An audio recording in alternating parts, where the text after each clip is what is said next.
Some of you may remember that during the pandemic, Father John, Father Raj, and I did this nightly Pop Fathers. If you remember, right? It was in the basement of the rectory, and it was a way to kind of stay connected with many of the parishioners. We had nothing to do, so we just kind of first started by just turning the computer on and saying, let's see if anybody will talk to us. And then it ended up starting at 8 o'clock every night. Anybody wanted to tune in, we were going to do something. And we tried to lighten the atmosphere by coming up with a joke. So my job during the day was to find a joke for the 8 o'clock show that we were putting on. Some of you might remember that I tried to teach Father John how to do a knock-knock joke.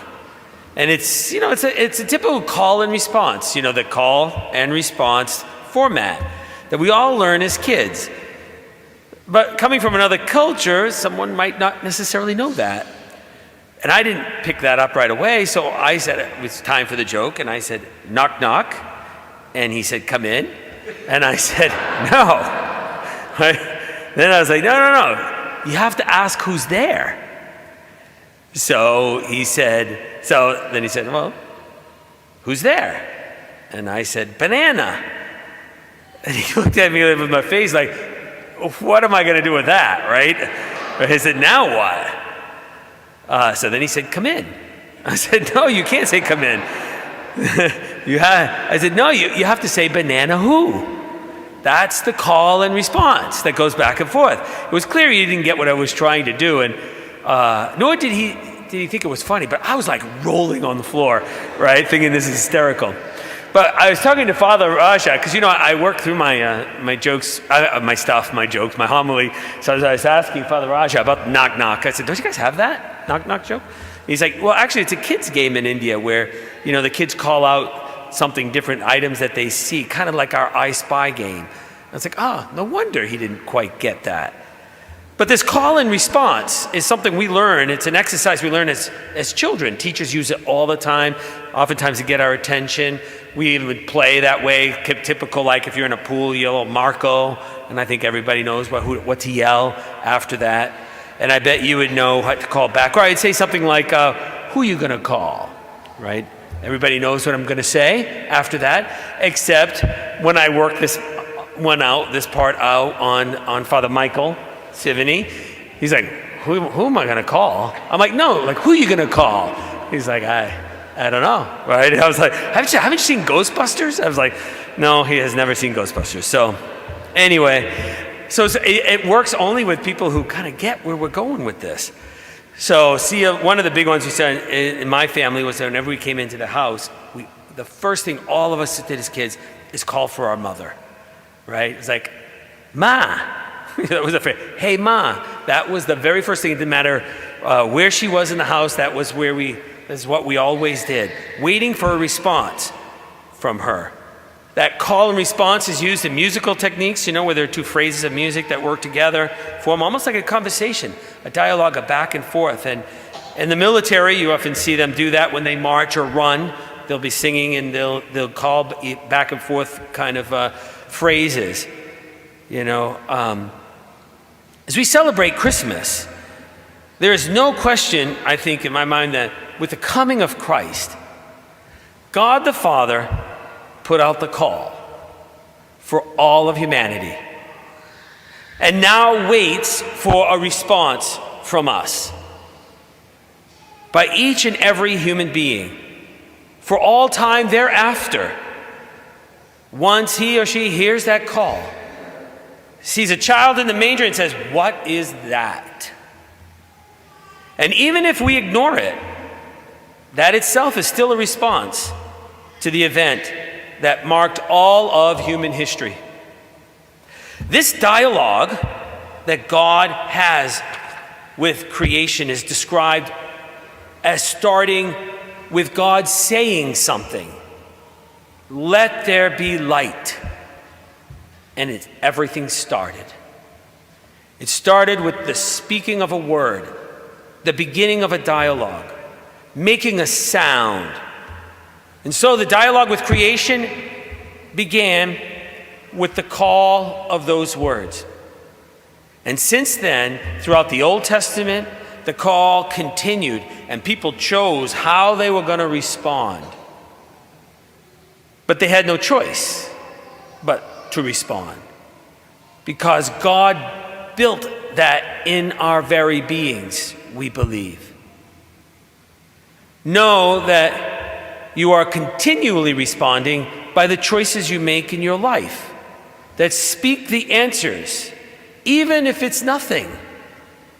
Because all spouses know that giving a cold shoulder or as a silent treatment speaks pretty loudly. You know exactly what you're trying to communicate, right? You know that more than any words could say. And then John, in the gospel, makes it very clear at the beginning of his gospel in the Bible by saying, in the beginning was the Word. The Word was with God, and the Word was God. And so we call Jesus the Logos, or the Word, the eternal Word that became flesh on this night. Just like when we say in the call response of the Angelus, when we say, and the Word became flesh, and everybody responded, and dwelt among us. And then we started, Hail Mary, full of grace, the Lord is with thee.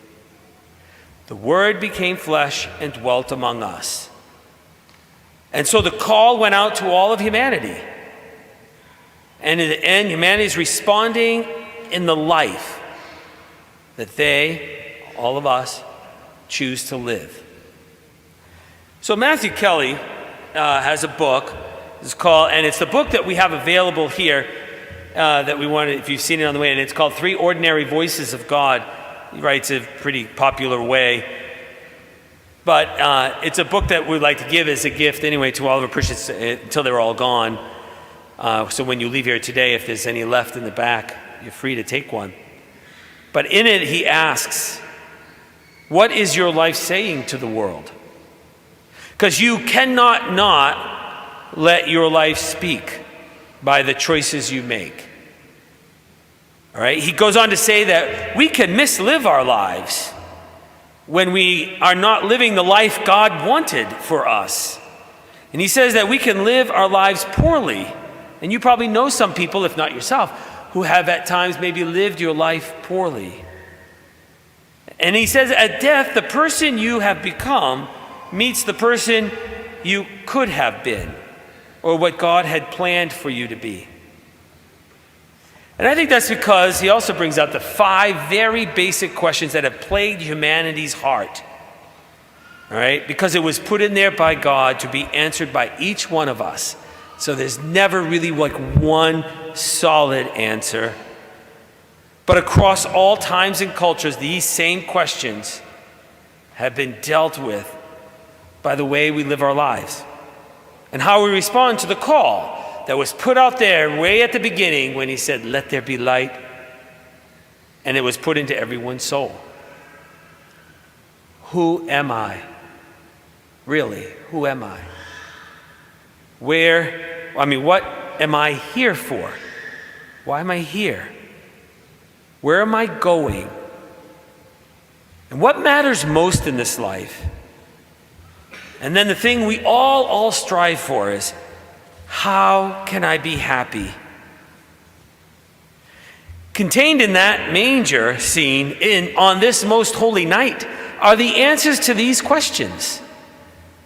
I had the privilege of taking youth to Rome for World Youth Day, the Jubilee for the millennium with John Paul II.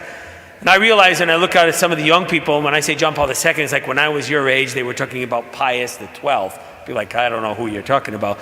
But anyway, on the side of our van is that big picture of John Paul II.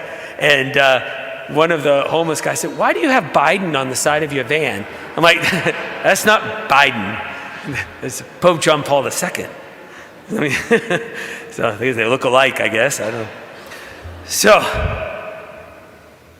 in the field overnight, a very World Youth Day, overnight, the vigil, right, there were 3.1 million people there.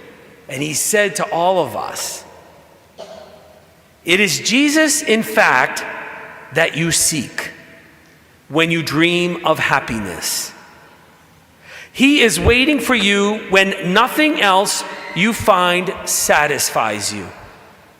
He is the beauty to which you are attracted. It is He who provokes you with the thirst for fullness that will not let you settle for compromise. It is He who urges you to shed the mask of false life. It is He who reads into your hearts your most genuine choices, the choices that others try to stifle. It is Jesus who stirs in you the desire to do something great with your lives, the will to follow an ideal, the refusal to allow yourselves to be grounded down by mediocrity, the courage to commit yourself humbly and patiently to improve yourself in society, making the world more human. Pope John Paul reminded me, as all of us, that the human response gives meaning and shape to one's entire life. So Henry David Thoreau said in his book, Walden, that very famous phrase, "The mass of men lead lives of quiet desperation." And he believed that to live simply, close to nature, and true to themselves, and avoid societal pressures and the cultures that one finds in this life that keeps us seem to be going and distracted, and to live really the life that God had called us to live in the first place. Hopefully this very night, when you look at the manger scene, you hear that calling rising up in your heart that was poured in there before you were born, as you reflect on how you are responding with your life to this call, this dialogue with God. God was born on this holy night in a manger to remind us what C.S. Lewis observed. He said, "If I find in myself desires which nothing in this world can satisfy, the only logical explanation is that I was made for another world." Jesus came here to remind us that as good as this life is and that God had made it for us to enjoy, we were made for something more. And that belief calls us to respond with our very lives to that call.